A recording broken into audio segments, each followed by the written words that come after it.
Nganong nahimo mang dautan ng tao.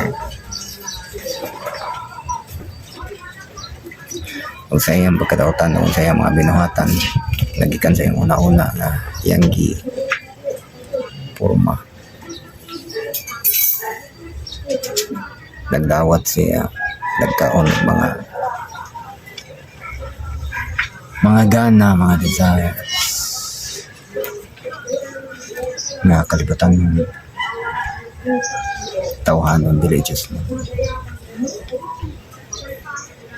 Kung sa iyang pagpakasala, mo siyang lautan, mo siyang murag, demonyo, yawa. Sa iyang pagkayawa, mo siyang bakakon.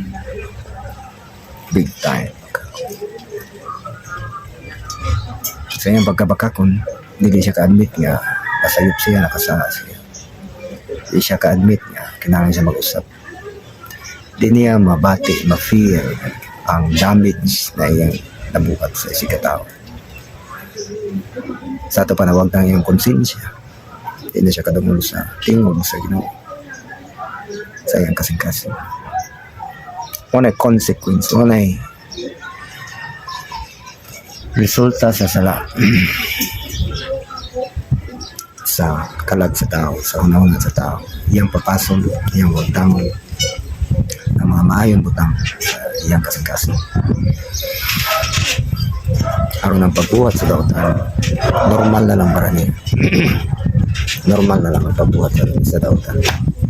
Di na kinahanglan mag-guilty, di na kauna-una o pangayog pasayo, di magtanaw kung isip, bisag isip man lang na isikatao na ikaluoy.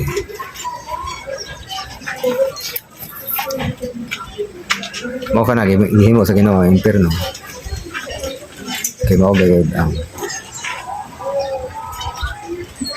ang utlanan, ang destinasyon sa mga tao na nagpakalimutan. Nung dumi ang impierno gibuhat para sa yawa o sa iyang mga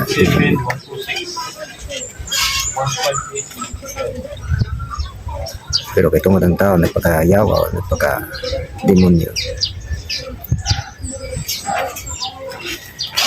Ang ayan na po siya ipatang. Muna kamo kita nagpabilin niya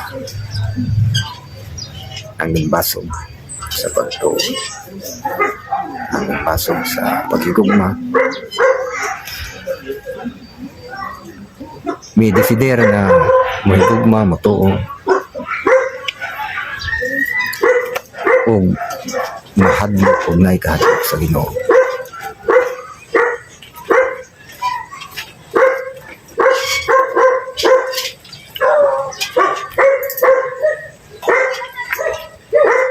Mag-ampo, magbuhat sa kabubuton.